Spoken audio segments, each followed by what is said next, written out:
No worries, we don't have a quorum yet, so I'm not sure. No, we do not. I'm hoping somebody shows up that was in attendance.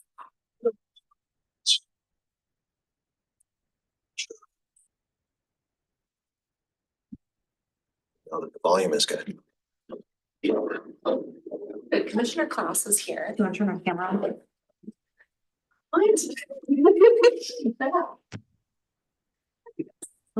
Commissioner Klaus. Hello, I'm coming in person, but I'm just like 2 minutes away. So I'm here with my camera off until then. Is that great? You have a quorum right now?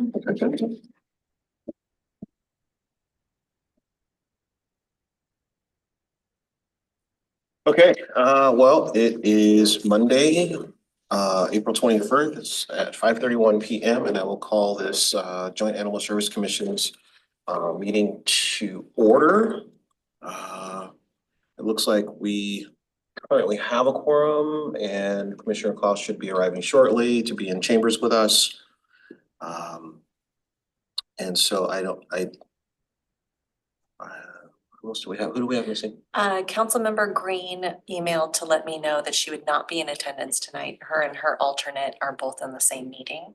Okay. I have not heard whether or not Councilmember Agami will be joining us tonight. Okay. So Tumwater is so far unexcused. Okay. And with that, can I get a motion to approve our agenda and our consent agenda items? So moved. Anybody want a second?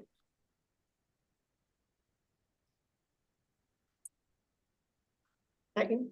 It has been moved and seconded to approve tonight's agenda and consent agenda items. All in favor, please say aye. Aye. Aye. Are there any opposed? Seeing none, that motion passes unanimously.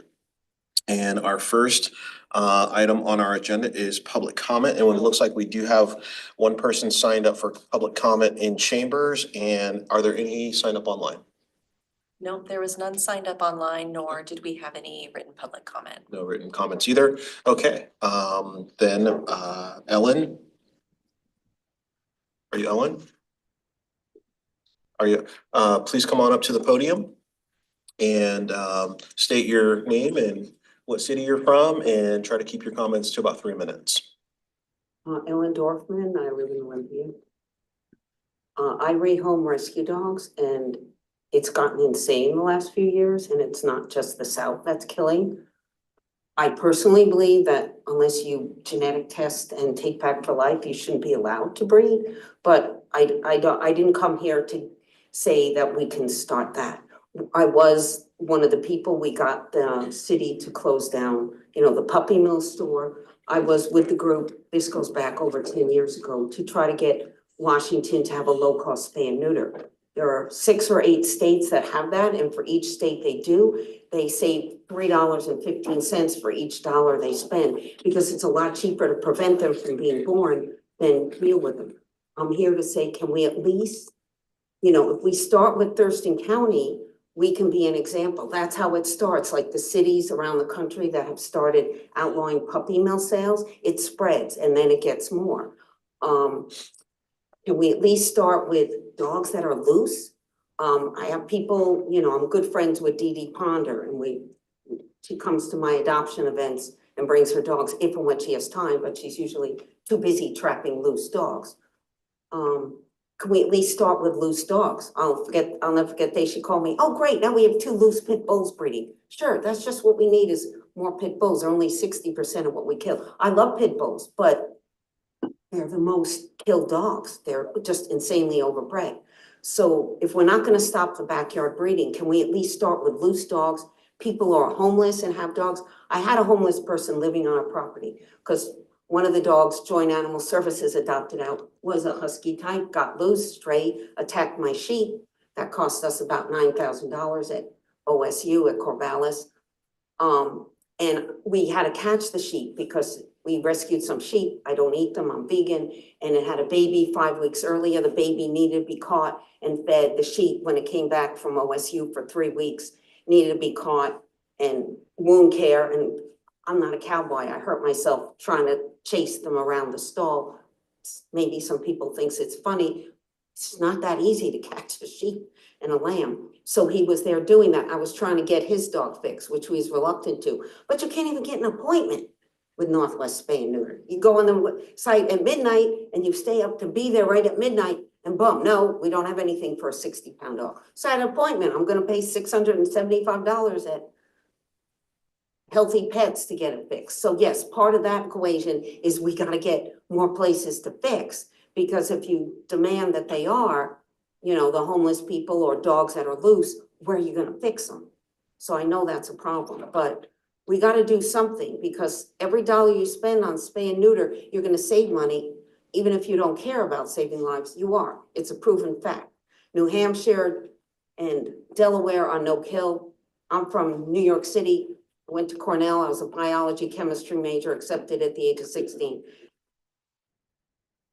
Tompkins County is no kill. Why? You get liberal, highly educated people and they know what to do. We gotta do something. We gotta start somewhere. Okay. So even if it's not fixing everybody, increase, you got an unfixed dog, it's up double the fee. It's $500 a year.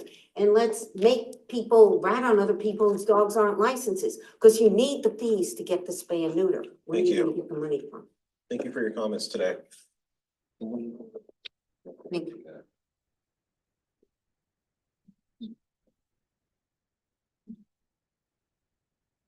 Okay, the next item on our agenda is under business items and our budget amendment. Presenting, we have our executive director, Sarah Hawk.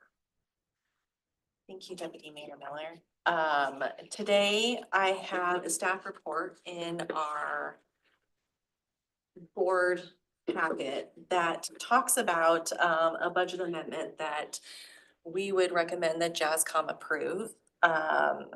If you have read the staff report, but for some background, the city of Lacey, who is our fiduciary custodian, is a member of AWC and our LNI retro program and retro pool. Unfortunately, due to, our rating has gone from just below 1 to, I don't know, that is not what I wanted to pop up. Okay. Our LNI rating has increased. And so, unfortunately, the estimate that was made at the time of the budget was not an accurate assessment. So we have the true cost moving forward in our LNI rates. And this isn't just for animal services. This is for all of City of Lacey. Our rates are going to be going up. And so sorry, guys, it's been a long day already. This amendment to the budget would cover the costs that we did not account for. So it's small. It's just under $13,000 at $12,900.24. We are recommending the use of reserves to pay this one-time fee, and then our budget that we do for 2026 should also encompass this, and we shouldn't have to do another budget adjustment. And this is just our portion. My understanding is the City of Lacey City Council will be reviewing this on a larger scale. This is to approve our portion of that before it goes to City Council. So I would just add, because we only have 2 member jurisdictions here tonight of the 4, we can't take action yet on this item. So we can consider this a briefing of this particular topic and circle back at it if we get a quorum, our total of 3 members from our jurisdictions who are part of the ILA. And if not, we will have to circle back at our next Joint Animal Services Commission meeting to pick this topic up again. Thank you for that reminder, Shannon. I appreciate that. So with that, it looks like we're gonna have this would come back before us in June. June would be our next And our meeting. June date is the 17th. Please.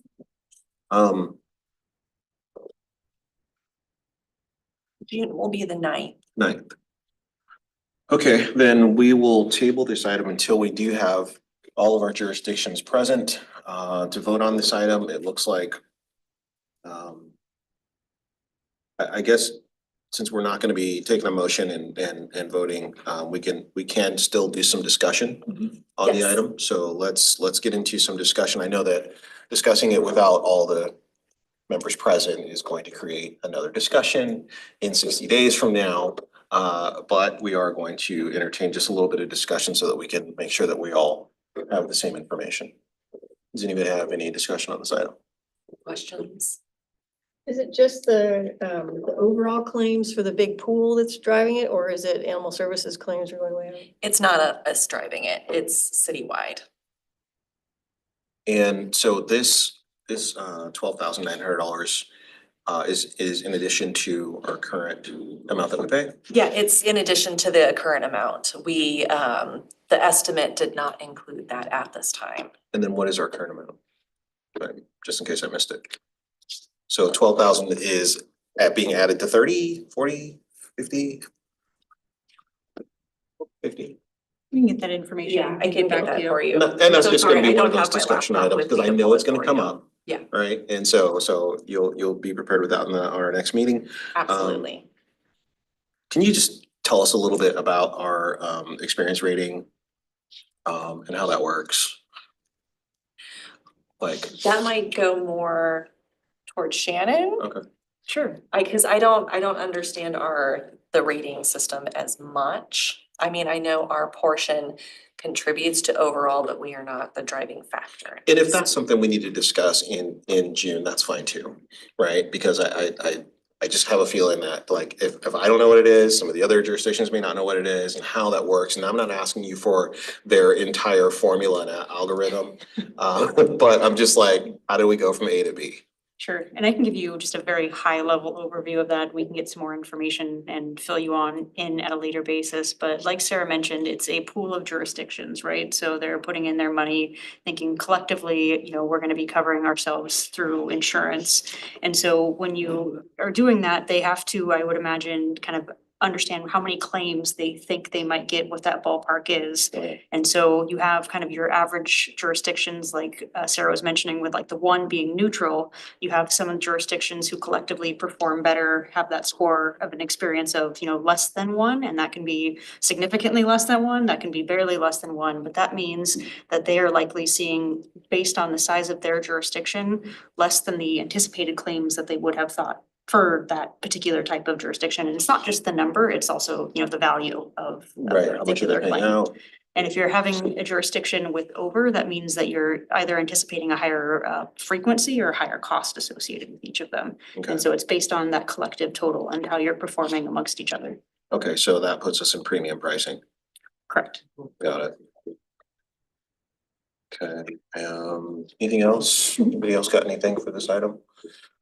Okay, well, seeing none, we will move on to the next item. We'll bring this one back in June, and hopefully we will have all members present and be able to vote on this. Will the dollar amount sustain until that time?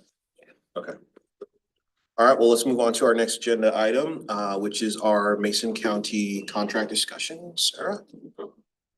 Thank you. So in the staff report, but I wanted to include this as a discussion item because I wanted to gain approval to seek negotiating a contract with this. So Mason County came to us late in the year in 2024. We had helped them out on two cases. One of which, if you remember, the April of last year was a very large scale cruelty intake of 60 dogs. We were on scene, Sierra was on scene as a subject matter expert for that case. We ended up taking 13 of the worst of those, knowing that we have access to a forensic veterinarian. Through us working with Mason County, it was clear that they needed assistance for animal control. At the very least, we began talking with them of what an MOU would look like, just so we could come out and help them again, right? Perhaps like a one-off time, but during discussions, they brought to us that they would really like us after interacting and working with us, that they wanted to actually have us contracted to do all of their animal control. At this point, us taking over all of their animal control is not something feasibly that they can do from a cost perspective. So what we have proposed is a 2-year contract with them for $175,000. That $175,000 would include 1 animal control officer that would cover Tuesday through Saturday. That would be over in Mason County to run calls. In that $175,000, it also includes not just the personnel, so the 1 full-time ACO, but it would be a 2-year term because we would tie that position into that contract. So we would be looking at hiring a 2-year term limited that would get renewed with that contract. It also includes administrative costs, so our cost to administer the contract, including any of Sierra, Andrew's time, or myself.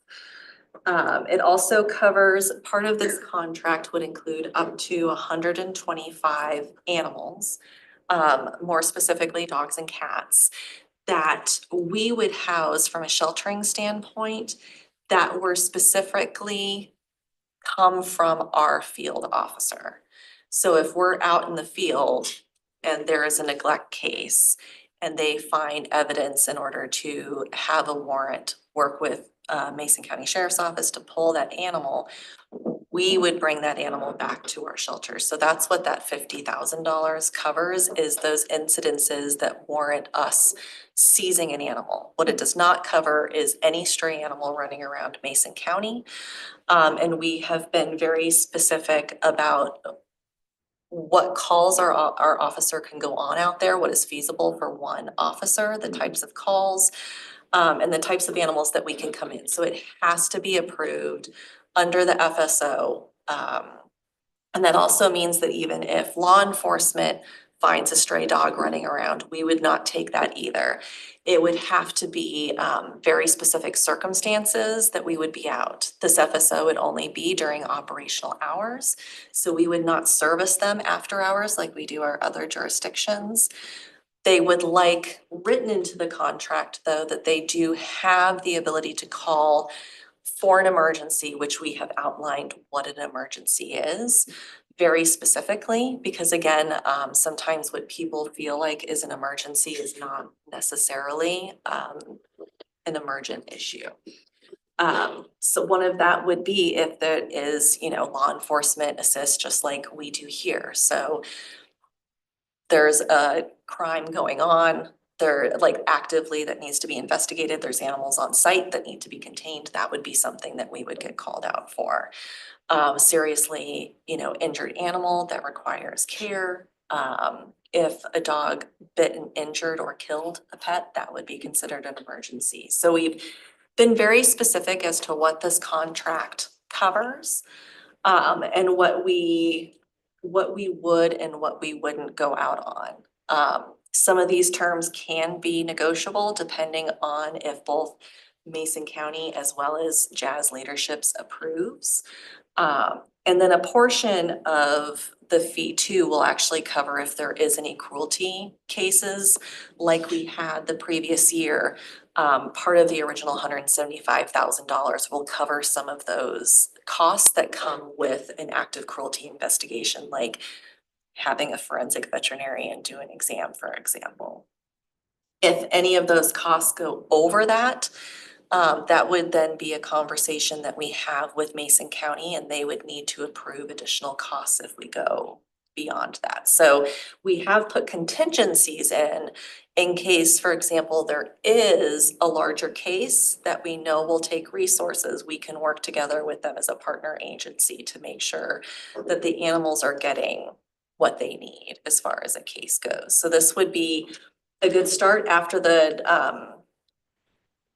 first year, we also want to have a meeting, even though it's a 2-year contract, to make sure that we're adjusting and that the staffing needs are appropriate for this level of a contract. But Mason County agreed for it to be 2 years, especially if we're hiring somebody, with the option then to renew 3 times after that. Discussion? I have a question. So I know like occasionally when there are emergencies, we have provided mutual aid to neighboring jurisdictions. How might this impact our ability or capacity to do mutual aid if we have a contract with them? So if there was a situation where like, you know, normally without this contract, we would provide mutual aid, will we still do that, or will that start cutting into the cost that they pay for the contract? When it comes to those cases, those would actually fall under our jurisdiction now, so that we can run the case and utilize the resources and connections that we have. Cause it's not just about the monetary resource, right? It's about the contacts that, you know, Sierra and Andrew and I have with other animal welfare agencies to call and ask for help to come and take them. So the burden of cost won't always fall on us for some of that. What helps with this contract is we can actually take a more direct approach, right? So when it was mutual aid, Sierra could be there as a subject matter expert, but it's not her jurisdiction, so she can offer guidance and suggestion and tell them what they should be doing. But in this case, it would actually be our case to handle. There's a difference. So if that happens again, we can actually handle it how our agency handles those cases, rather than it being more of a suggestion. Okay, I think maybe part of what I heard too on your question, Commissioner Klaus, though, was would responding to those types of incidences fall under the contract and the financial commitments? For other agencies, it would not affect, but we would have to be very specific. If it's, again, Mason County specifically, like making sure it falls into these parameters first before we have communications with them. It wouldn't necessarily prevent us from providing aid, but we want to be specific whether or not it's going to go above our scope of service in this. But because they have one designated person, it won't affect the rest of the staffing for both the jurisdictions as well as our ability to provide mutual aid to other organizations not in Mason County. okay. So logistically, if Mason County had a situation that may or may not fall within the confines of the contract, and let's say like Sierra is on duty and needs to respond and it's time sensitive, would like Sierra or someone have to look at the contract first before they could respond to that situation to make sure that, you know, if you're dipping into this contract or if it's gonna be a mutual aid thing? The staff are gonna get training too. Okay. To know what they can and can't do, and there is some officer discretion depending on the situation. Because we know these calls are not black and white. Yeah, And so there is a little leeway in that. Whenever it gives above and beyond, we can also always call and have conversations about what that looks like. okay, perfect. Thank you. I will also state with Mason County and mutual aid, really, if we're looking at mutual aid outside of this contract for Mason County, it's going to be for animals outside like dog and cat or pet animal, or it's gonna be over a quantity that's gonna surpass our 125 that we've agreed to, right? So they show up and there's, 300 cats in a house. Yeah, All of that has to be approved by management and the officers will know that. And so then we can either negotiate with them on how to do that, or we can do something like we did with the chicken case where you basically take a select of the animals and work with prosecutors to do other things with them.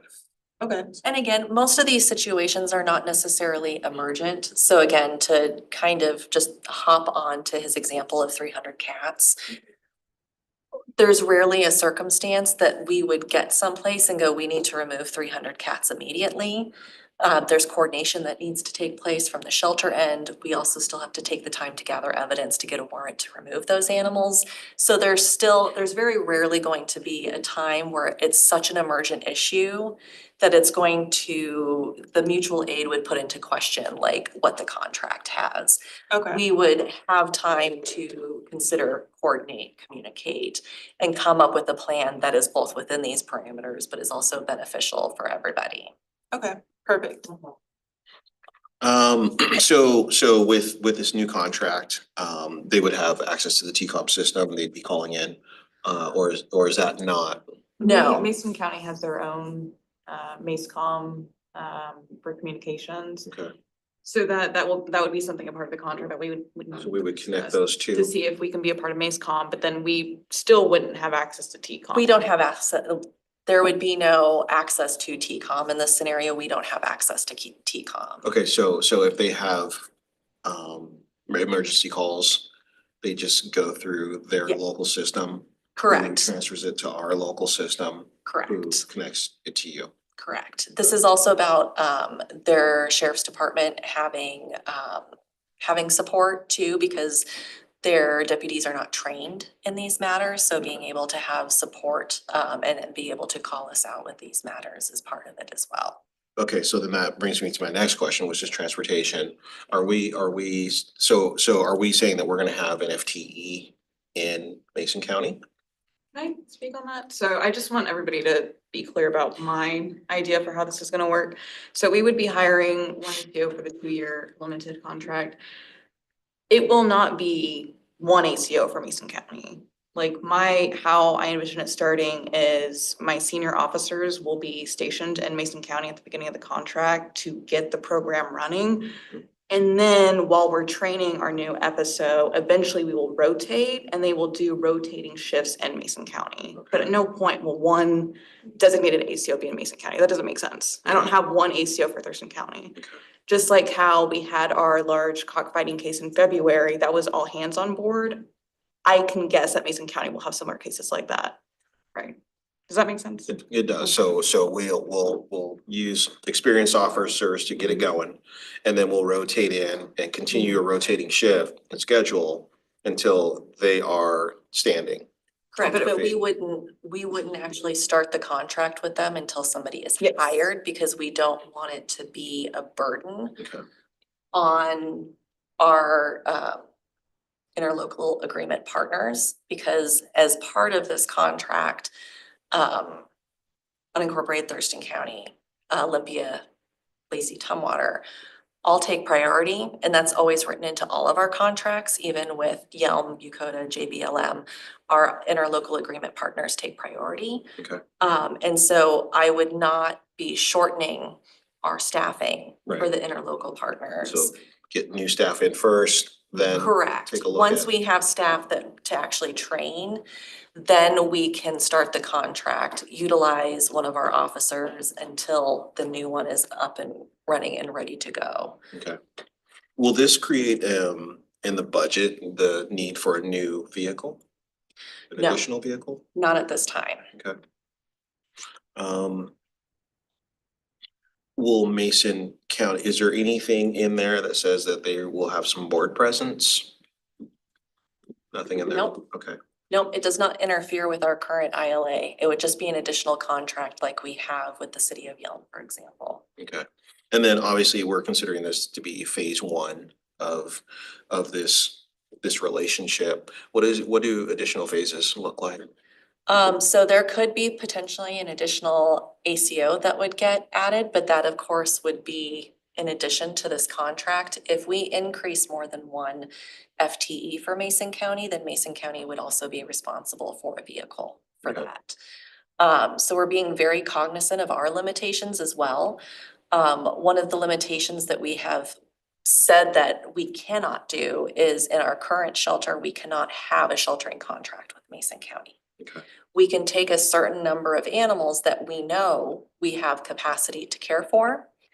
But we are not, that's been one of our limitations, is we cannot do a full sheltering contract with Mason County, but we can provide the field team for Mason County. Okay.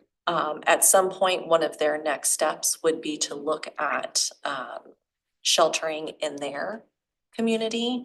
And we've also talked about how we may not be the permanent solution for them. We are a great stopgap to get them support, to get them started, to show them what animal control can look like and to offer that guidance. But I have, continued to encourage them because I do know that there is a need, and that's why this contract is in place, so that we can kind of be that stopgap while they really get a more substantial program running. They're just small enough that they need the momentum to get going a little bit. But they do understand that sheltering is not and will never be a part of this contract. At most, we can provide field services. Okay. So they kind of need help standing up. And Correct. and we can be there for them in that capacity. I think that was all I had. So is the dollar amount predicated upon like per capita or is We- it just because like 125, here's your cost? So we did calculations with animal care, with the cost of a staff. We calculated what it would look like for that length of time. It was not necessarily divvied up per capita, but if you see in the staff report, the cost per capita is still for Mason County more than, for field services is more than what the interlocal agreement jurisdictions pay. And that is because you guys have other items to help reduce some of your costs, like your direct and shared revenues that get attributed to your assessments. Right. Mason County doesn't have those direct or shared revenues that reduce their assessment like the partners do. Okay. So they're paying a higher cost for field than you guys would. And like Sarah mentioned in the financial commitments, somebody was taking a look at, the FTE, what is the FSO? What is that salary benefits? What are some of the indirect costs associated with them? What are some of the administrative costs associated with it? So recognizing it's not just, one person, as Sarah pointed out, it's multiple people, it's supervisors, it's managers, it's, Sarah, it's some of our financial team staff, it's our HR team staff. It's vehicles, all of that, and then taking a look at sheltering costs and found, a total for that, and then also having to set aside for those cruelty related. So her and her team did a good job of going through and kind of identifying what are, the tentative costs for certain types of elements within this contract. Okay. And then lastly, did they say anything about their current call volume? They have, So I will say this, and then I will also let you know that it will change once people know that they have an animal control to call. right? Okay. For 2024, they had around 800 calls for service for animal related requests. A lot of those could be stray dogs, so I believe Andrew went through and dug through and did like more data. Yeah, it's very similar to like the data I pulled from TCOM, where you find it's like 30% are actual pet animal calls, 30% are wildlife calls, and 30% are like livestock type calls. Okay. Right, so that's how TCOM data breaks down, and so it's very similar to that. And then I didn't dig into every single call of the pet animal calls to go, how did that break down, but I wanted to see if it was kind of in a similar theme as TCOM, just to make sure like we weren't over promising something that was there. And so, yeah, so of the 800 calls, like 30% of those would have fallen into something we would respond to in our current jurisdictions. Okay. And then when you weed out some of the calls, so our call volume in general, like 40-ish, 45% are strays, are just stray calls. So if you kind of apply that to that again, you would say that probably about half or close to half of those calls are also going to be stray calls. So then and that's why we took stray out of our call. out of the volume. call. Yeah, we see that as sheltering because you have, all those animals have a place they need to go. And we just don't have the resource capacity to do that, which is why we enter. Well, and a resource capacity from like an FTE standpoint too, right? Like even if somebody is in Mason County for the day, Mhm. going on calls, one of our biggest struggles as animal control is when somebody calls for a stray animal or a dog at large, by the time we get out there, the animal's not there anymore. Right. Right? And so especially for that size of a county, we want to make sure that our resources are being allocated to more priority 1, priority 2, which encompass, menacing, injuring livestock, killing livestock, injuring, killing pet animals, biting people, cruelty cases, welfare cases. We want to focus on more of those high priority calls where we can be effective. We're not going to be effective for a stray dog call Yeah. in Mason County, right? Besides the sheltering component, from a time component, it doesn't make sense. So that's why, even though it says 800 calls, you start weeding them down and it's probably, I would say from their calls is probably more to 200 to 300, which is about the same size as the number of calls as the city of Olympia or city of Lacey gets, right? And again, that's why we have all these stipulations in here, to make sure of that. And to Sierra's point too, you know, just, it takes a little bit for people to know, so the call volume may go up, which is also why we're tracking all of that. To know if we need to inform Mason County that at the end of the first year, if we need to make adjustments because, hey, we're getting a higher call volume than estimated. We need additional staffing to handle those additional calls. And that's what that would look like. Will we be transporting any live animals from Shelton to? Not necessarily from Shelton, but we would, if we end up seizing an animal, then they would be transported to our facility. I think there is a good distinction between Shelton and the county. Yes, so the city of Shelton has their own animal shelter, which is separate from Mason County. And Okay. so we are not contracting with the city of Shelton. Okay.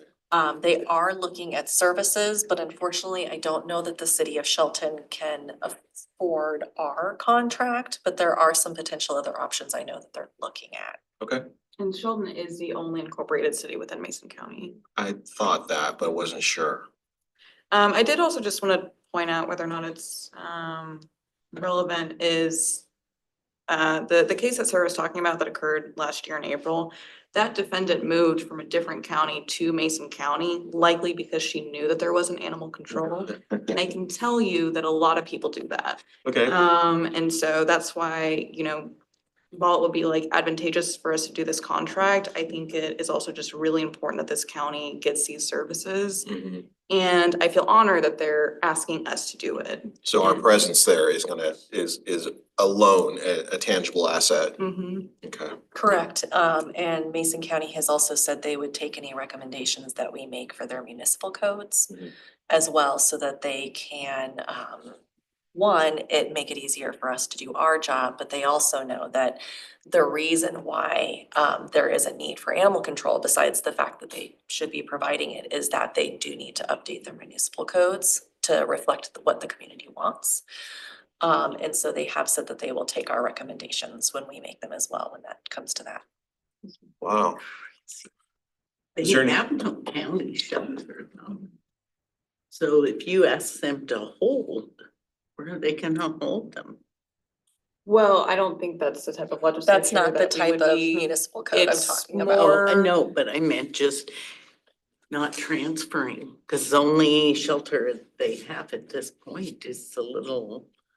Right, but we would, if we did a seizure, if we had a warrant, then we would be transporting those animals up to 125 a year to us. I think it's a huge step up than what they have, you know, and especially having somebody with the experience and leadership to organize a giant, you know, large scale seizure is really important, because I know they were, it was overwhelming for them. Well, and yeah, and kind of what I was alluding to is, you know, those deputies are excellent. I really like working with them. They're not animal control professionals though. And so they don't know what to look out for as my team would. And so I'd be willing to bet you there's way more organized animal crime out there than they know of. That's a really good training opportunity for, you know, you and your staff, and I'd be happy to help with that too. Like, Yeah. you know, do the forensics training with them so they know how to, you know, not contaminate their scene and. Yes, all things. that will Yeah. definitely be a part of that onboarding. So, if there's no more questions or comments, I just want to take a minute to commend Sarah on her work, in these past, well, at least 12 months, maybe only 8, but in that time, we have brought on Dakota, Nisqually, and now Mason County. Yes. So that's 3 new contracts that I can think of in the last 12 months. So, I can only say, good job. And thank you for all your hard work. Thank you. I could not have done it without the support of my team. Yeah. Andrew and Sierra work really hard to provide me all the data that I need to make smart decisions. as well as let me know when they're not so smart decisions. Yeah.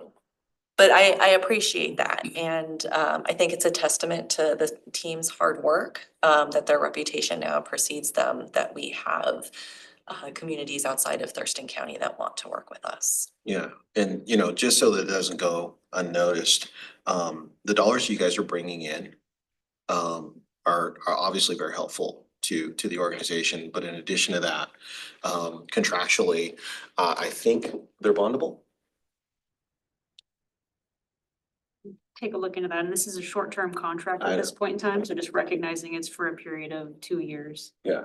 And if we continue and we do get into permanent, and as I say this, I'm thinking about the dollars that we're gonna need in the near future, right? And so if indeed we are able to or need to cross that barrier of, bonding these dollars, you guys just made a huge impact on what we're gonna be able to do in terms of capital facilities.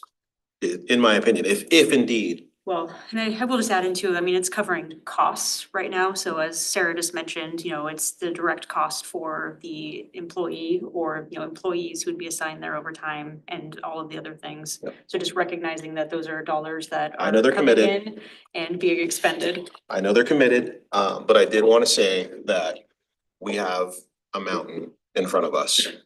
And everything that we do, these efforts, help us chip away at that. So again, great job and thank you for all your hard work. Okay, next on our. So Just, So what I'm looking for, You need action, is- but we don't. I don't necessarily need action, but it was very important that we get JASCOM's, not a action item, but your approval to continue to negotiate this contract. I'm all in. Great. and again, no formal vote, we just needed to make sure we're Yep. headed in the right direction, and we are going to continue to pick up this conversation at a future JASCOM meeting for a formal vote. Correct. Yeah, I'm excited for Mason County in this, with this, partly because there's so much raw land out there, green land out there, and we know that that is a breeding ground for all types of things that we fight against. So I think our presence there is gonna be really helpful, I hope, in curbing some of that, some of the things that are happening out there. So I feel like Mason County is no longer gonna be one of those places where if you get busted in Thurston County, you can just move out to Mason County, I right? hope. Buy yourself 5 acres and do what you wanna do. Mhm. Yeah. All right. Anything further on this one? No, no, No? good, thank Okay, you. you guys are good? Next we have our February, March 2025 shelter statistics and field data. Sarah.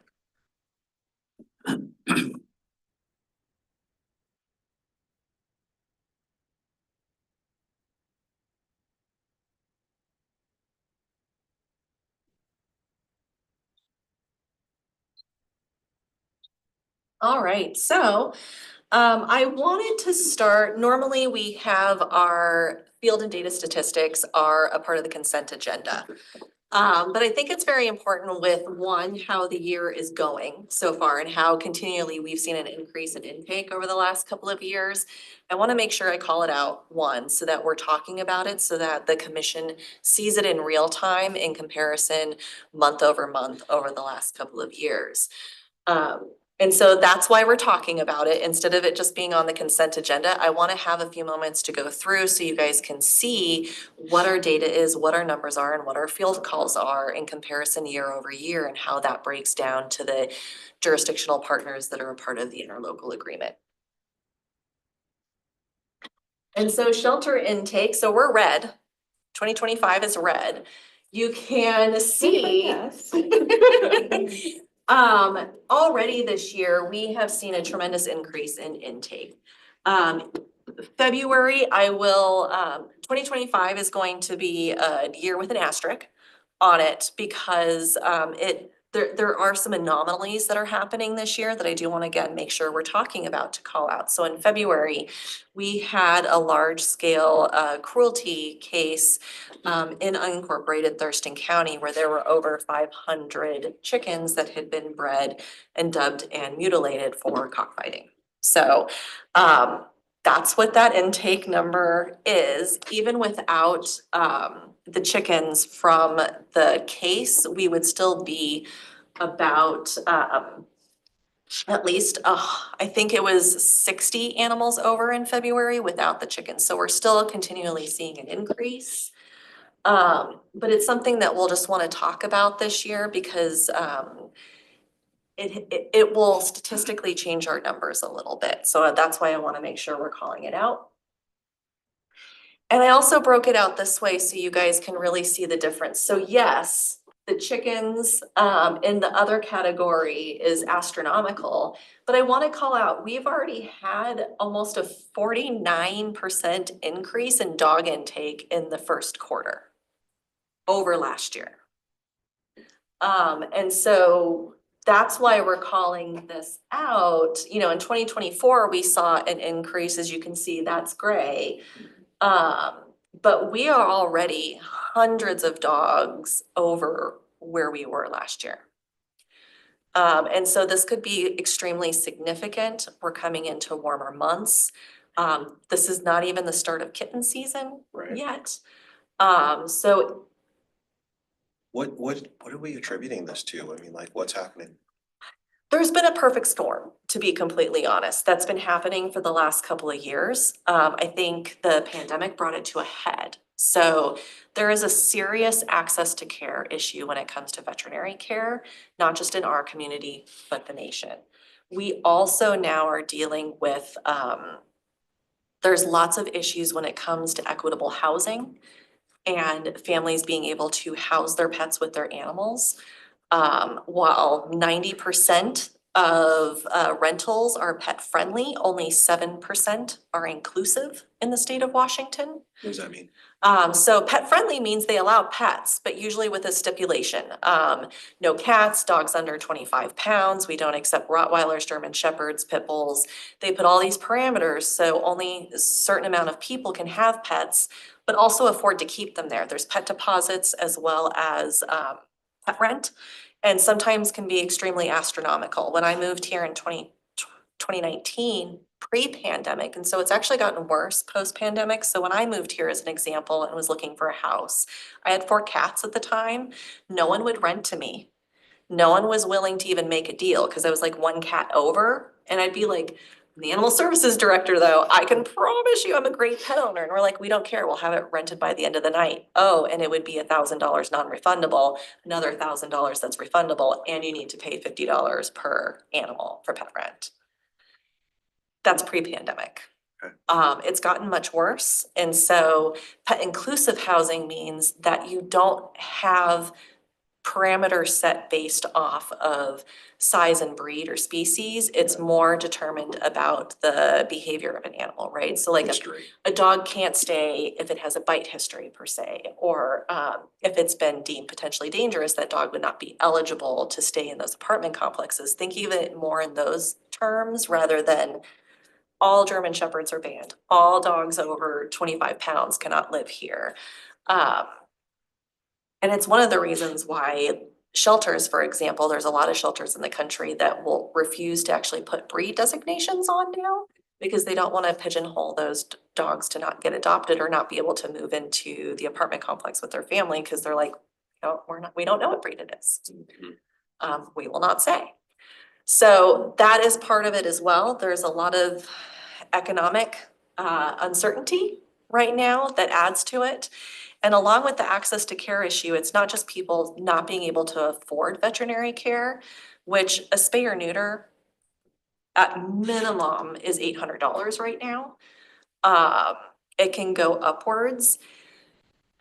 When you're looking at that, there is also a veterinary shortage. So people are having a hard time finding veterinarians and LVTs. You add the cost of care with the lack of service, and it really starts to impact us. So the latest study that just came out Originally, after the pandemic, we were told it was gonna take 10 years for the veterinary community to recover. That's still the case for the getting people through school, through training, through certified to actually be ready to do jobs. The other impact that it has had is the lack of spay neuter has set animal welfare back 40 years. That's what we're seeing. Yeah. So we are seeing that time during the pandemic where they did not perform any spay neuter, because that was parameters. There was nobody in close quarters. The recommendation was for most of the shelters, even nationally recognized shelter veterinarians were saying, hey, don't perform spay neuter right now. We don't know, how coronavirus happens, how people are getting it. So we don't want anybody in close quarters, even with masks. And so because of that lack of spay neuter access during the pandemic, we are now going to be stepped back 40 years when it comes to the amount of animals coming in. We've seen more puppies. I mean, I'm looking to them because it is anecdotal because I don't have the data, but I literally went from maybe seeing a puppy or two once a year here to like, we've had 30, 40. We almost never see puppies. The fact that I can tell you that we've seen probably 3 litters in the last 3 weeks is like strange. It's unheard of. So that's part of the problem too. I thought it was just a housing shortage. No. Okay. I think some of the other pandemic things that we were seeing was like the costs for everything went way up. For suture, we couldn't get the medications, like you couldn't spare masks to do surgery with. And then there were a lot of corporations that took over a lot of clinics, and the first thing they do is reorganize and jack the prices up. And so because they are paying 2.5 to 3 times what the clinic is worth. And so the only way they can satisfy the venture capitalists, is to raise prices. And so then they flip the clinic in 3 to 5 years. And that's Mike? what, You had your hand It's raised ruthless. too? Oh, you're on mute though. Just gonna mention, I agree with Dr. Smith there. The price increases, I think, are probably the major barrier. And wages have gone up for technicians and veterinarians dramatically as well. But as a very real-time recent trend in veterinary hospitals, where typically they would run, 15 to 20 pets per day per veterinarian, that number is concerning now, and then it's dropping down to as low as 11.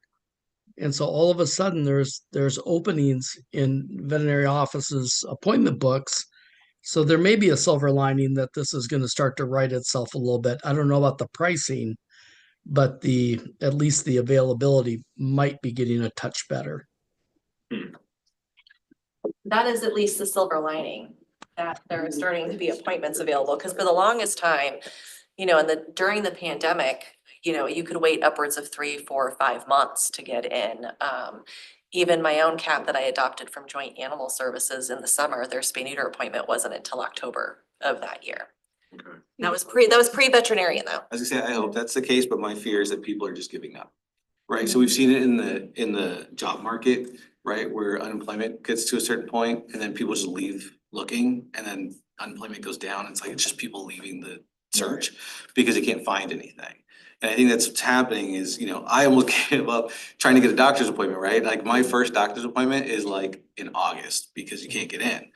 Right, and it's the same thing. You try to get your dog in or your cat in, you try, and then you're like, you just stop trying. Okay. And I think, that's maybe why these appointments are starting to open up. And maybe they'll start looking again, but I think at that point, they've gone so long that like, they just stop. we have open spay neuter slots every week, but I think we're just pricing people out because we're not 800, it's more like 540. But still, to me, that's a lot of money and a lot of our It's still clients can't better than afford it. some that I've heard, to be honest. So is it, I've heard low cost spay neuter program, and that sounds like that there may be some dollars available somewhere. So, and Mike might be able to speak to this too, because part of the spay neuter voucher dollars come from Thurston County Humane Society, which has, I know, for a little bit been put on halt, but there's no, and I'll let you speak in 1 second because I want to add just a little extra to this, Mike. Vouchers are a great start, but there's only so much you can offer, again, because, you know, the private veterinarians still have their cost, right? And they're not, and Vicky is a wonderful veterinarian, and so when I say this, this is not, but private veterinarians are not high volume, high quality spay neuter veterinarians in the sense of, well, she is. But, in general, would you say like a private vet clinic would maybe do like 5 to 6 if they're not you? Spay No. neuters a day? Yeah, and I think you're not set up to do that volume. You don't Right. have the staff. You have one technician instead of 8, you know. And so they have their costs for the day, right? And so the vouchers will pay the vet clinics whatever they've agreed to for their price, which is much higher than, let's say, what fixed costs are, even the soft costs for a low-cost spay neuter clinic, because after a certain point, the more volume, the cheaper it becomes, right? And so that's why the high volume can reduce their costs so much, is because after a certain point, it just starts reducing. So they can charge $100, $150, $175 versus, and that's really where you start making more of a difference. What we're really lacking in Thurston County, and it's not just us, like there's very few high volume clinics in Washington State, quite frankly. And that's part of the issue too, is that access to some of those services. Part of the barrier, and probably why we're seeing this increase in puppies, is people just don't have access. Even our vouchers that we have, when Thurston County Humane Society was giving them, plus SNAP, which is Spay Neuter Assistance Program, we could only hand out 70 vouchers a month. We have a line around the building at the first of every month. We could easily double that, not a problem. But that's not necessarily the most cost-efficient way to handle it, because again, and Mike, I'll let you speak to this, it's much more costly to run a voucher program than it is to pay for spay neuters at a low-cost spay neuter. So it would probably be more advantageous for the community if we could encourage a high-volume spay neuter clinic to actually come to Thurston County, or even look at what the MASH clinics look like, where you actually pay for the MASH team to come down and set up in a gymnasium and do high volume for the weekend, where you spay and neuter 150 animals over the weekend. So those are probably more effective options and more cost effective too. Like you get more done, but it's also not as expensive. But there's not a lot of options for here in Thurston County. And Mike, I'll let you talk to the voucher program a little bit and what you guys are up to. Okay, well, first of all, I agree with you. I think there is whether it be the skill set and the equipment and the facility and expectation and everything that goes along with doing quality high volume spay neuter, and it works. I mean, the programs that are well trained and so forth, they can produce great numbers and do a very good quality job as well. So the Humane Society forever has had a spay neuter program, and we were paying up to $300 for dog spays, and I think up to $225 for a cat spay. And that's actually quite expensive compared to what it would be with a spay neuter program. So we did have Basados come down, and we ran a couple of spay neuter clinics, and they did a great job. And so we've decided to just suspend the voucher program for the moment. And we are also looking for a more effective way to use our dollars to help more animals. And I kind of ran the numbers to see what it would take to set up a low-cost spay and neuter here, and even almost as a nonprofit, and just from the staffing point and like salaries, liability insurance, building, the rent, and all the equipment, I couldn't do it. Like it's not, couldn't make the numbers work to even start one. It's just cost prohibitive right now. Because once you get that equipment in there, you wanna Yeah. leave it there and. Well, just the equipment is so expensive, the training, having your trained technicians and getting a process like that up and running from scratch, is just, the costs are astronomical, and I couldn't do it. Like financing is not my strong point, but couldn't run the numbers to make it worthwhile. And so at 70 a month or 840 of them a year, we're still, we could easily double that. Yes. So somehow we need to figure out how to do Yeah, 1,700 if spay you knew, neuters a year. Yeah. On a dime. Okay. No challenge there. See, I love how why talking about numbers actually leads to other conversation. yeah, I would do it. You know, if Sarah, I that'd be- had a financial planner and a silent partner. Okay. I'm wondering, you know, Joe has a lot of experience in this. She may have something to add. That's true. Veterinary time is always the biggest shortage that I find. You know, being able to, I mean, Dr. Smith can move a clinic through and make it happen faster than a lot of places, but it's time. It's. The other I could issue. Keep her busy, but. The other issue I will bring up before we move on is it may also be time from a state aspect to look at some of the legislation. So back in 2019, pre-2019, humane societies and shelters were not allowed to perform any kind of veterinary care on owned pets besides spay neuter. So if you were providing a low-cost spay neuter surgery, let's say you were doing the spay, you saw a hernia, you'd actually have to leave the hernia, stitch the animal up and say, go to your vet to have it taken care of. And so they passed it saying shelters and humane societies could perform low-cost veterinary care, but then there was a stipulation put on that they could only provide it to low-income residents, and those low-income residents have to prove. So now you gotta bring a tax return.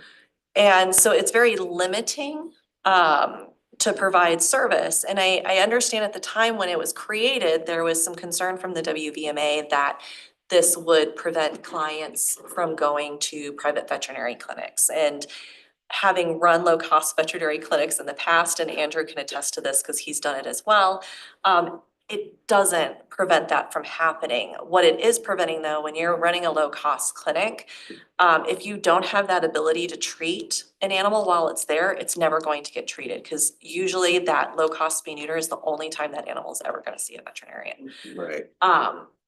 And so there is legislation that we could look at removing that barrier so that humane societies and shelters can provide low-cost veterinary care without anybody having to show that they are in need of it. Because quite frankly, at my clinics in Arizona, I would have a number of people driving BMWs, Lexus, Mercedes. I really don't care if that's where they want to come have their animal spayed, if it's getting done. Right. Because it was still cheaper for them to do. They didn't have access to our grants to utilize, but they were still getting the service done. They were making sure their pet was vaccinated. And I think that's providing a real barrier for animals and people in Washington State by having that. And so that is something to consider for next legislative season. So with our volume being up, it stands a reason that we, you know, knowing the cost of setting up such a thing couldn't be a bad thing. Right? Like maybe we should know the cost of setting up. You know, just is it 1.5? Is it 2.5? Is it, what is it that we can kind of see a number and potentially set a goal? Right? Because if we can do 70 vouchers a month and we're barely halfway there, then it sounds like we need a solution that can get us to the finish line. Right? And even if that solution is only a number for now, I'd like to know what that number is.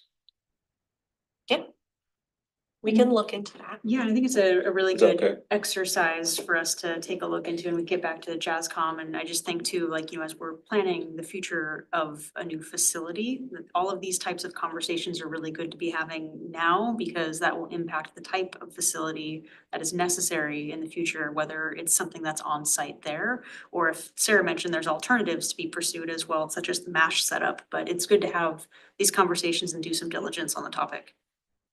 From Absolutely. the financial need perspective, I've seen it from the other side where half the parking lot was full of BMWs. And they were all getting free spays and neuters. And one of them, well, it happened more than once. They asked me to draw a FAVN, which is a rabies titer, so that they could take their pet to Hawaii with them that summer for 3 months. And they were getting a free spay and neuter. And that, to me, that was incredibly demoralizing. Like, why are we here catering to the people that don't need it when we have people that, can't afford flea control and they're not getting the voucher? I hear what you're saying. I would just, from the point of running multiple low-cost clinics in Phoenix where there's millions of people and I was seeing tens of thousands of clients a day or a year. I would say that that was rarely the case for us. It's a different clientele here. Most of the people who genuinely needed it took advantage of the grants and alternative costs. Whereas others were literally just seeking us because yes, it was cheaper. But they were paying full price for what was cheaper for us. But I very rarely had anybody want to utilize any of my grant programs that reduce the cost further unless they truly needed it. So I have a tendency to want to think about the best of people, and I really hate to regulate an industry or regulate and set policies for a few bad apples that sometimes break the rule because I feel like it's very detrimental to the rest of the community. And I think there were a lot more rule breakers here than you were seeing, because it was pretty common. Which is unfortunate. So let's take a look and see what this would cost us. And who knows, I mean, I've seen you pull in, private dollars before. And maybe you need a new goal. No. To that, she's great, but most of the time private dollars are one-time things. I know. Right, so like, here's money to start it, and then it's like, then you have to come up with the money. to Yeah, the keep maintenance it and going. operation Yeah. portion is gonna be a whole different thing. Well, I appreciate your guys' confidence on that one. We are gonna continue to talk about the data though. So to break that intake down by jurisdiction, so currently we're at 113% increase in intake over last year in the first quarter. And you can see the breakdown, 72% of that intake is Thurston County, followed by Olympia, then Lacey and Tumwater. Okay. So this graph will fluctuate as more animals come in as we get further through the year, but this is what it is currently looking like through March 31st. And then for our reports, back to our councils, this is available in our packet? Yep, it should be attached to Civic Clerk, so you should be able to access it. Thank you. Positive outcomes. So I mean, the good thing about increase in intake is there are increase in positive outcomes too. So you can see we've had 161% increase in adoptions over last year. So that is absolutely excellent. Look how much higher it is just even over 2024 in the third quarter. We've seen a large increase in transfers again, which is great. And again, that fluctuates. It comes and goes. And then return to owner, again, has seen an increase. I didn't have community cat numbers for this meeting, but community cat numbers will be added into this moving forward. Return to owners doubled, huh? Field calls, year to date, again, we're seeing an increase. So this is total number of calls. They were fairly static in February and March, with a much larger increase in January than what we have normally received. But again, we're continually increasing in number of calls as well.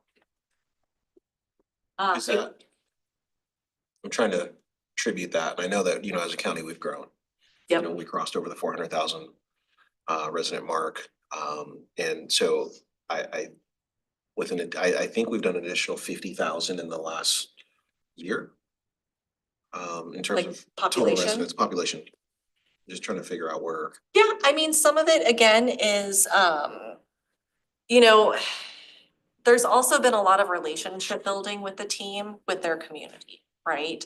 So yes, it's attributed in an increased population, but we, 6 years ago, we were not always respected and were the dog catchers, and people didn't want to actually tell us stuff that was going on. Or come to us seeking help because they were worried they were going to be punished. Okay. And so I would say it is a mixture of relationship building and our reputation that has continually increased along with population. And then I would also say at some points, we didn't always have the staffing either, right? So you look at that, that additional of being fully staffed. Not to mention in 2022 was when we moved to full service with the county. So that instantly saw an increase in calls from there as well. So there's multiple factors with that. In addition, the communications plan has really like maybe I didn't pay attention before, or maybe I'm just really in this last year, I'm really starting to see like all of your events coming out on social media and people saying I'm signing up and I'm gonna go, and then cops and dogs and all the different things that you guys do in the community. Yep. So we really want to position ourselves as a resource that people can come to. And I do just want to add on to what Sarah was saying about the relationships and also going full service with the county. So, even going full service with the county, there was a jump, but, just recognizing that because a contract is extended, not everybody in the county is going to know that that contract is extended. So I think there's a likelihood that increasingly every year, more and more folks are again going, hey, this is something that Joint Animal Service, now responds to. So I think that also would help show some increases. Absolutely.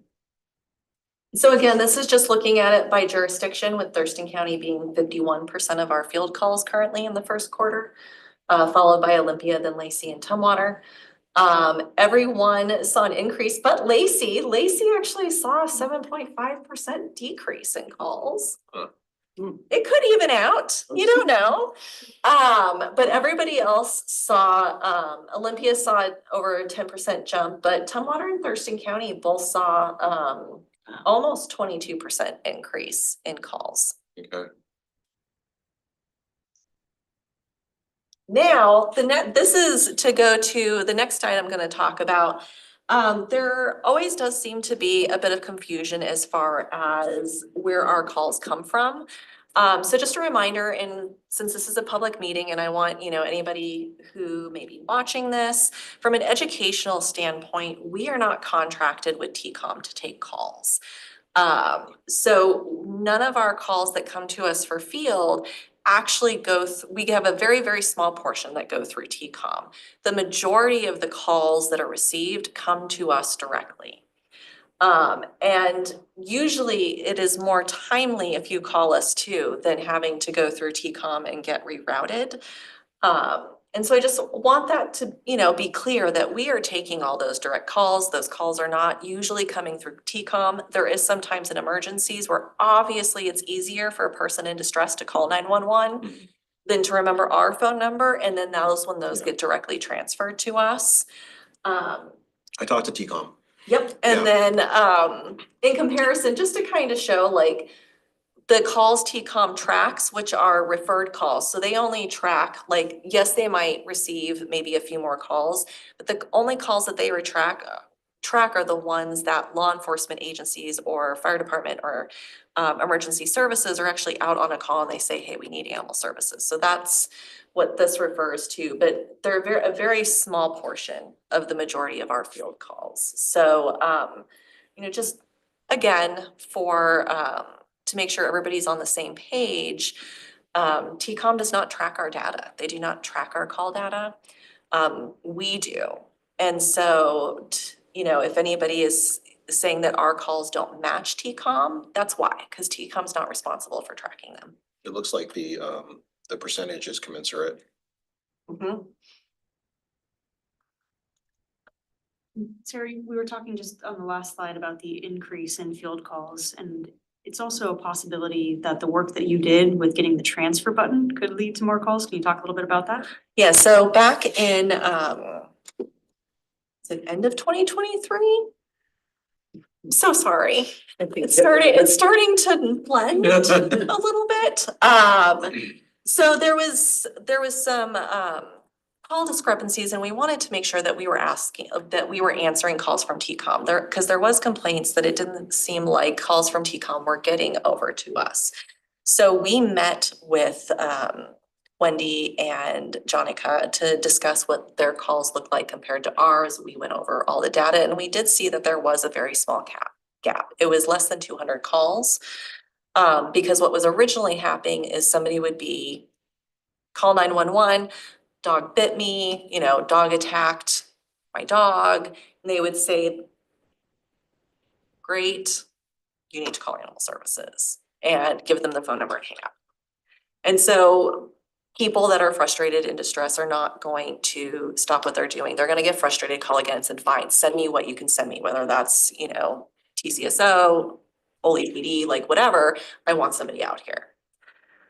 Talking with them, the solution that we came up with is while we're not on their system, and they can't track their calls for us, they do have a transfer button in their system. And so now we're programmed in that when they do take a call that does not need law enforcement assistance in any way, they will just transfer the call to us. And I do think that that's helped because when we did the numbers last year, we saw a reduction in those calls from implementing that button. And it's also important to notice that they do not put those transfer calls in that number. Correct. They do not put those transfer numbers. That number is very specific. When I talk to Wendy, it is only when law enforcement is requesting us as a referral to come out and help them. Those are the only numbers that they track for us.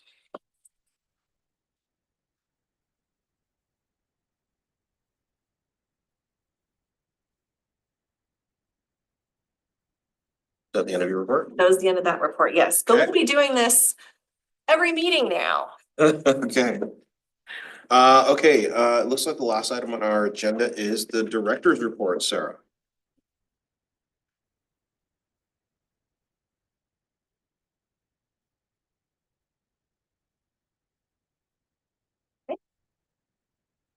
All right, so we've had a really good year this year. We have gotten several large bequests from estates this year. The majority of which is coming from a very specific estate of Anne Ree Flannery, who left us almost $1 million from her estate. We have also received 2 other bequests as well that were significant, which is very exciting for us. So I want to bring this up and again, remind everybody, this isn't a regular thing. We're not going to probably see some huge gifts like this every year. But it does, bequests like this do help, especially in current discussions about funding and next steps when it comes to a building. For So those dollars earmarked. they're not fully earmarked, Okay. but they could be at JASCOM's discretion.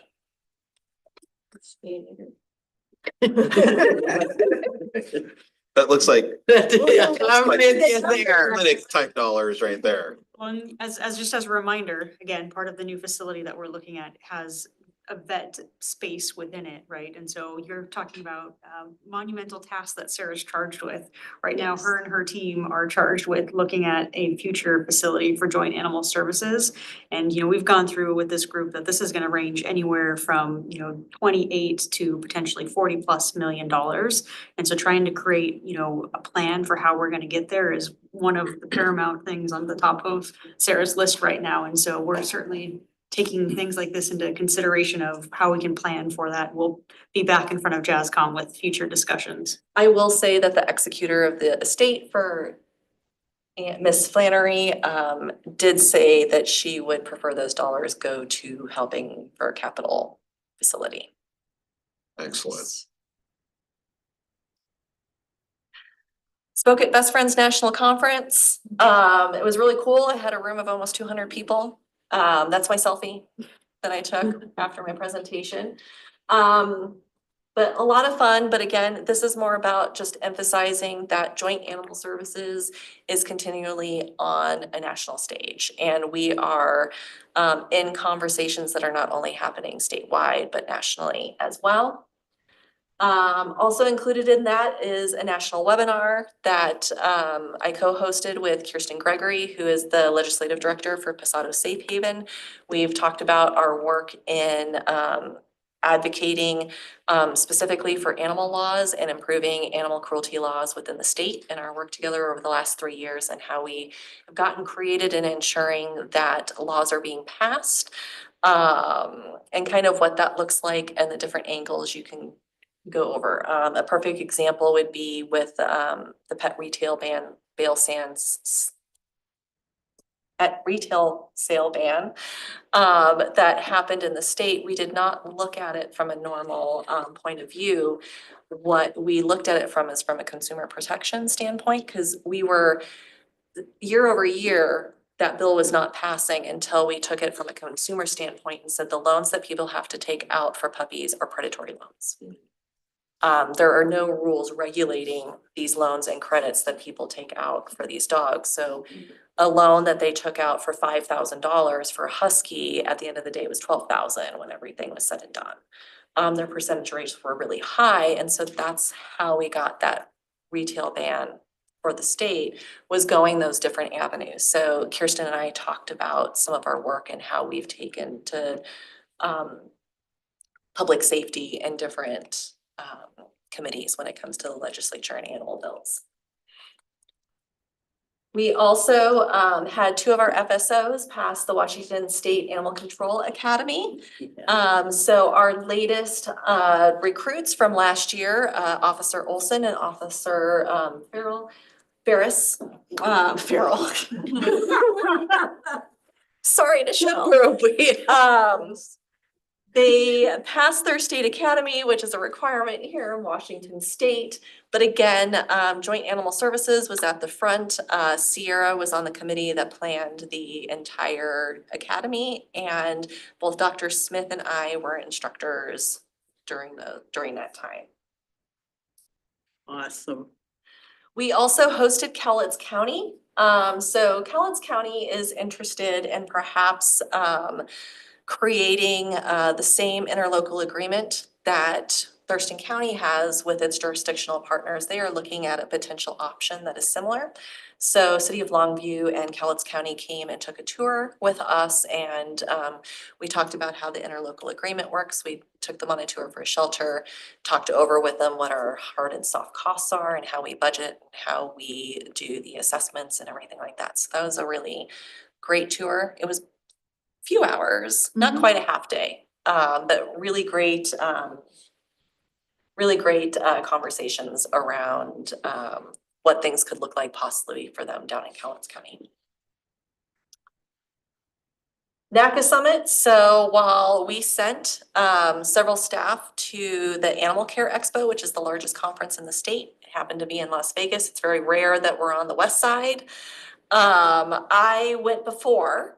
Did not stay for Expo, and we were a part of the National Animal Care and Control Summit, which is state association summits for basically NACA pays for every president of their animal control association to come to the NACA Summit, so we can have 2 days of learning as well as talks about how the National Animal Care and Control Association can support the state associations in the work that they're doing, and how we can advocate for them on a national level and ensuring that the officers on the front line get what they need every day. So that was the NACA Summit. We had 36 out of the 50 states represented at our summit and 115 people in attendance. Field investigations, I sent, back in February, I did send you guys a couple of articles outlining that we were a part of a large-scale cruelty investigation in partnership with Thurston County. It was, in my understanding, one of the largest cockfighting cases that Washington State has seen, at least in the last 10 years or more. That was organized and led by Sierra Tees, our animal welfare and field services manager.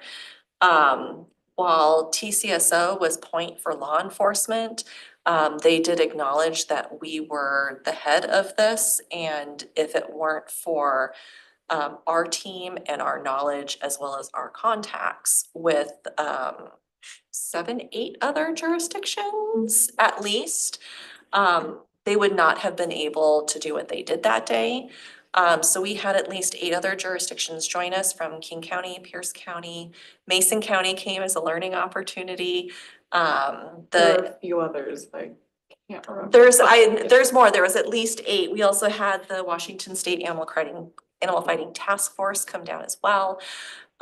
So it was a large day. And I will say handled extremely well. The team was out there from 6 AM till 6 PM Ish, yeah. on site. But then we're still back at the shelter getting animals settled for the night. We handled this one slightly differently. We did not take all 500 animals at the time of seizure. We took 60 as part of our evidence, and I'll let Sierra speak to that a little bit more. Yeah, so we did something interesting with this case. I also just wanna give a shout out if Rudy ever watches these.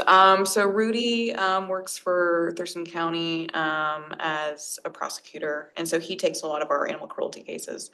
And so, we have been able to build a relationship with him. So we met with Rudy before we served the warrant to talk to him about, you know, what it would look like for us. Rudy was actually on site, day of the warrant.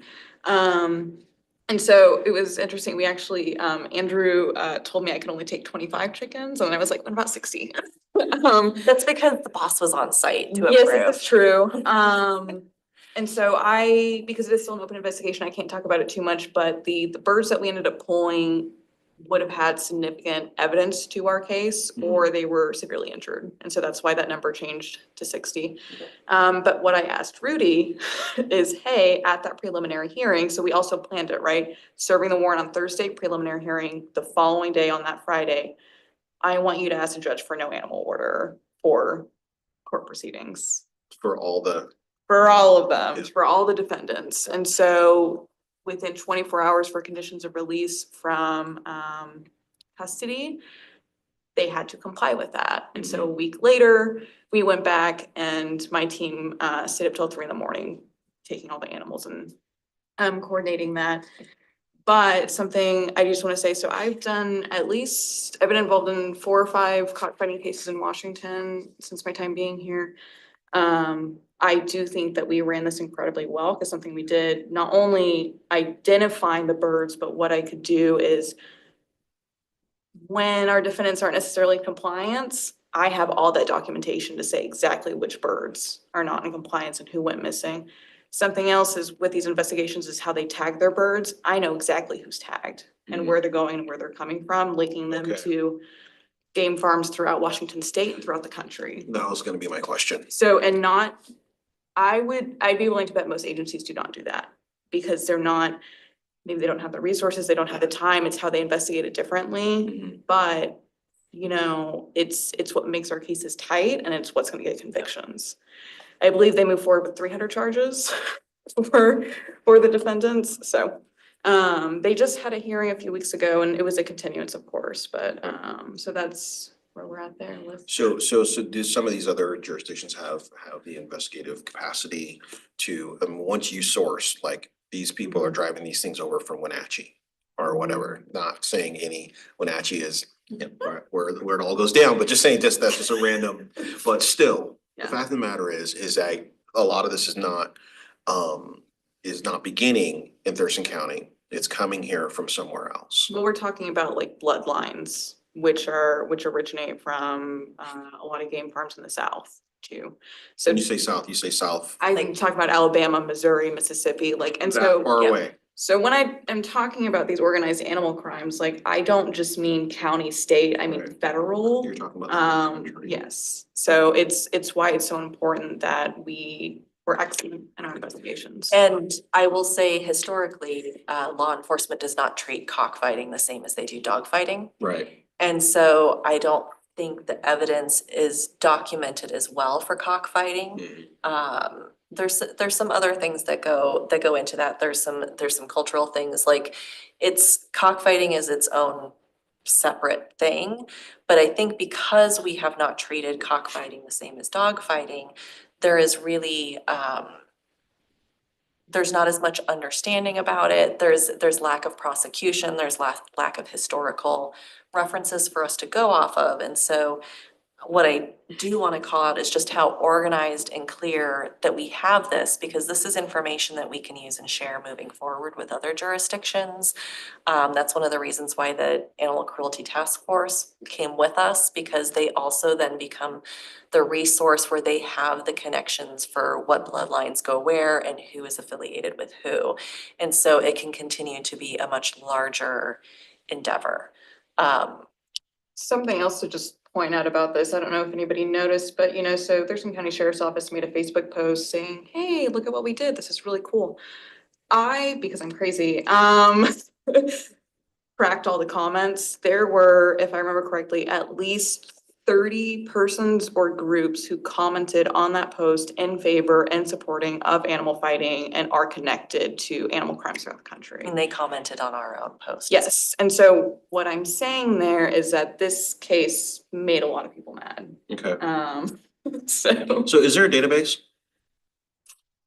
Or are we So- are we too far off? the FBI does track a lot of these cases, but I don't, probably not the way that we do on a state level. We're Mhm. very meticulous at a state level, so there's definitely room for that. And I would say, animal fighting, specifically cockfighting, is usually the least of the concerns from a Right. federal level, because there's usually other crimes happening Yeah. that are going on with that. In addition, they're not man's best friend. All these different little things like, you're not, Correct. Yeah. Roosters are much more disposable than dogs are right. from a public perspective.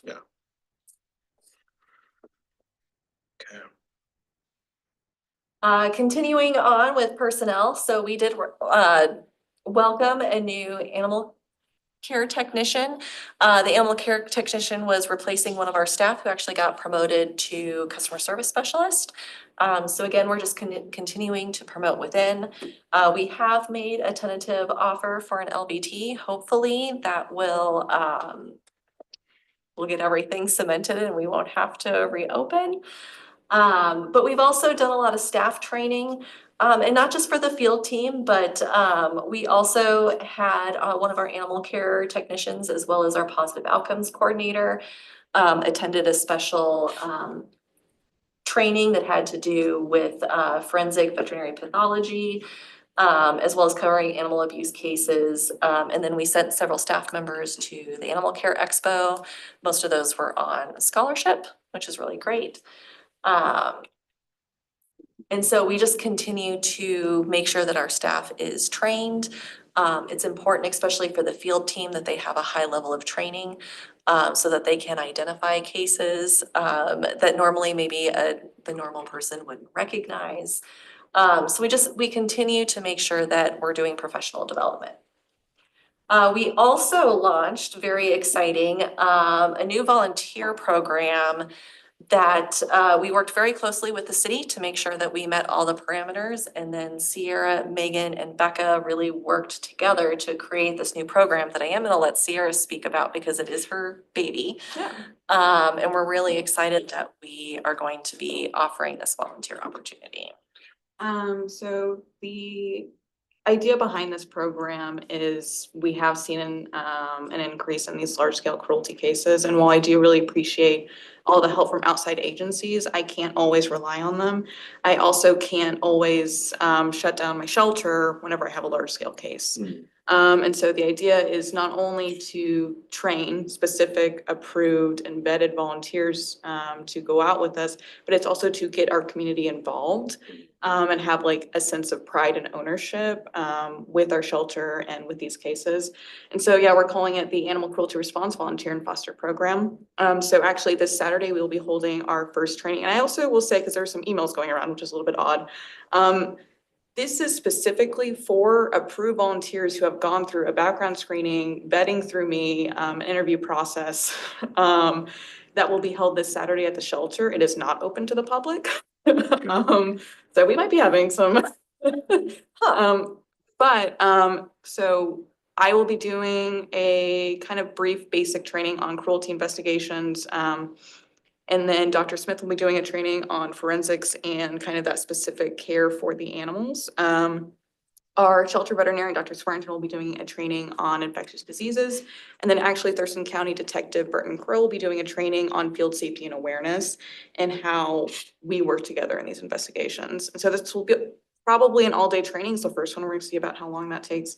And then in addition, those volunteers will also do ride-alongs with the officers, hopefully before we have our next case.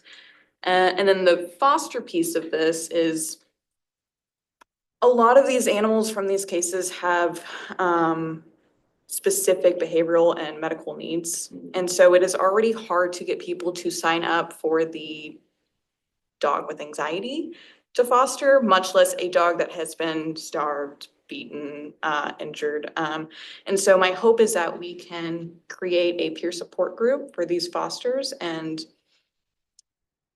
have more live outcomes and success stories with our cruelty case animals, because it is very hard on my team to pull animals and then we don't get to see those live outcomes. It's very hard. And so that's kind of my hope behind this program. And so part of this training also is, it's not the volunteer's job to be investigators. It is their job to act and support of my team. But as you can imagine, like I feel a little bit crazy when I have 600 animals out on a property. And so helping them to be there for me to catch things that I might miss or my team might miss. And so they will be doing things like assisting with photography. So animals are considered live evidence in a case. So taking photos of the animals on scene, helping with whiteboard, documentation, supplies, those kind of roles. But I will also be training them on what evidence to look out for or to listen for so that we have this extra set of ears and eyes. A lot of these volunteer candidates are LVTs. They're even, they have forensic training, some of them.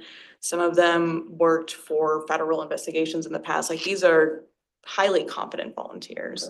So yeah, I'm really excited about this. So yeah, the first training is this Saturday and How many do you have for this Saturday? it'll be, I think, 10. Okay. So, which is a great starting That is. point, I think, yeah. And what's your goal? What's that? What's your goal? I don't really have a number in mind. I mean, if these 10 show up consistently, then I think that's fine. Good I'm start. more about quality than quantity. Okay. And Okay. for me, one of my biggest things was, again, the support for the team, but not closing down the shelter. Right. We are so minimally staffed that when it's a smaller case, it's, easy. A couple of animal control officers can go out. Maybe another member of the team needs to accompany them. But when it's these large scale cases, we had to shut down the entire shelter because everybody had to go out there. Not quite, because we also needed people on the receiving end, right? And so it's a mass coordination. And so you need volunteers both at the shelter ready to receive those animals and make sure that they get in, like they get food, water, like anything that they need once they're there, on top of being out, helping us to load up, making sure supplies are there. I can tell you from being out on scene, just even having somebody there that knew where all the supplies were. Yeah. When you're like, I need more tags, where's this? Like you're juggling so many things, to have somebody who's there even to just be there and responsible to hand you the stuff that you need while you're processing and documenting. And looking at that can be huge. And what we don't want to do is not provide services for the community, right? And every time we shut down, we're not providing services to the community because it's pulling our resources in a different direction. So how many people does it take to make sure the shelter stays open? Like to open the shelter, to have in there in a day, like, is it 2 FTEs plus 5 volunteers or is it? No. It's, So it really depends on the day a little bit, just because of how many people come through. But you're looking at a bare minimum of 3 front desk people, because that's gonna be answering phones, processing adoptions, processing licenses, and doing intake. You're going to need 2 animal care people to help, keeping up with cleaning and dishes and feeding and walking and all of that. This is not including field, because field is its own beast. And then you need probably minimum of 5 volunteers. So that is just to like squeak through a day, Okay, right? so you need 10 people, 5 of them need to be staff. Yeah, and that's just to keep the doors open and squeak through, and when lunches come, people are waiting, right? We're gonna have to, we're not answering every phone call, like, we're gonna return every voicemail, but like, there's gonna be a lot of voicemails we're gonna have to return, there's gonna be a lot of the emails that are gonna wait probably a couple hours, which normally would get, answered much sooner than everything. So this is the bare minimum just to keep the doors open for. If we wanted to be fully functional, then we would need more than Yeah, that, but the bare minimum, and that's ensuring that we've cleaned before we went too, because the 2 animal care techs is after all the animals have been cleaned. Okay. That was just me wondering. Yep. Yeah. No, absolutely. And I hate it when those resources are pulled, so this is a good way to do that. And just again, to emphasize, that was an extremely vetted group of individuals, and this program itself was also extremely vetted through the city to make sure from a liability standpoint that it was something that was feasible for us to do. It went through Shannon and squeaky clean. I do wanna say, just because I pointed this out, we did shut the shelter down. We still responded to field calls, so we still had an officer that was available for field Yeah. calls. And we still received strays and our intake appointments, and we still had somebody answering phones. So we were still providing some services to the community. We just weren't able to do in-person adoptions and licensing, so we had to like close the lobby. Okay, so when a shutdown happens, what's the like typical length of time? Is it 1 day, 2 day, Usually we're hoping for a single day. single day? I was actually quite impressed with, at least documenting and processing 500 birds that we were out in a single day. So is TCSO's evidence department, to be completely honest. They thought we were going to have to come back. And so typically it is a day. Usually doesn't extend beyond that. It would probably take extenuating circumstances. And I wanna say it's never gonna happen because I don't wanna say it. Yeah. Yeah, this case was a day and a half on 2 separate occasions. So the original warrant was a day. And then after the no animal order was passed and we had to go back out there in the afternoon. Got it. So we had to shut down early because we had that's when we processed, 400-ish birds. So the first day was the 60-ish, all hands on deck, taking photos of everything. And then the second day was actually bringing the rest of the birds over. Thank you. We also launched an enrichment volunteer program, so volunteers can come in and create toys and treats for the animals, which is really great. We also were out at multiple events through February and March. And finally, our happy tales. So this is Mochi. He was technically from a case in King County. We did an approval to take in a couple of Shiba Inus from a case that their team, again, mutual aid, King County officers came down to help us with the cockfighting case.